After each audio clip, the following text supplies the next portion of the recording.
Ministriki ცოტა ხნის წინ საკანონმდებლო ორგანოში პარლამენტის თავმჯდომარეს შეხვდა ირაკლი ალასანიამ და დავით უსუპაშვილმა თავდაცვის სამინისტროს დაკავებულ თანამშრომლებთან დაკავშირებით ისაუბრეს. პარლამენტის თავმჯდომარესთან როგორც იმ ორგანოს ხელმძღვანელთან, რომელიც კონტროლს უწევს აღმასრულებელ ხელისუფლებას,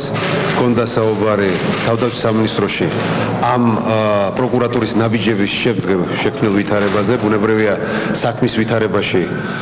გავარკვიე, მოუტანე გარკვეული დეტალები ის ირგვლივ თუ ამ ბოლო დღეების განმავლობაში, რაზეც მუშაობს პროკურატურა და რაზეც საზოგადოება საქმის კურსშია. ჩვენ გავაცანით ერთმანეთს ასევე ჩვენი შეხედულებები, თუ რა შეიძლება იყოს ამის მიზეზები და მთავარი რაც მნიშვნელოვანია, რომ ჩემი მოსაზრება შევთავაზე პარლამენტის თავმჯდომარეს, თუ კი პარლამენტი დაინტერესდება აღნიშნულ შესყიდვასთან დაკავშირებით ამ წლის დასაწყისში ჩვენ კანონის მოთხოვნის შესაბამისად ინფორმაცია მიწოდებული გვაქვს უკვე თავდაცვის და უშიშროების კომიტეტისთვის და თუ კი სურვილი იქნება პარლამენტის ან კომიტეტის ამ პარლამენტარების მხრიდან თავდაცვის სამინისტრო სრულად არის მზად ითანამშრომლოს ამ საქმის ირგვლივ უფრო მეტი სიცხადის შეტანაში. ეს კონკრეტული შესყიდვის თაობაზეც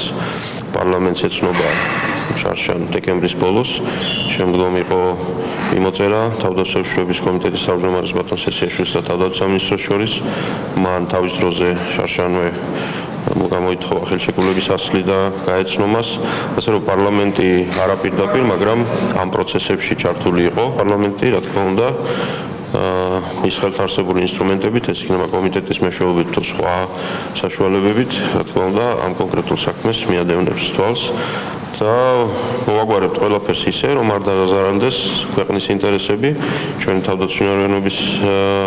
ხარისხი.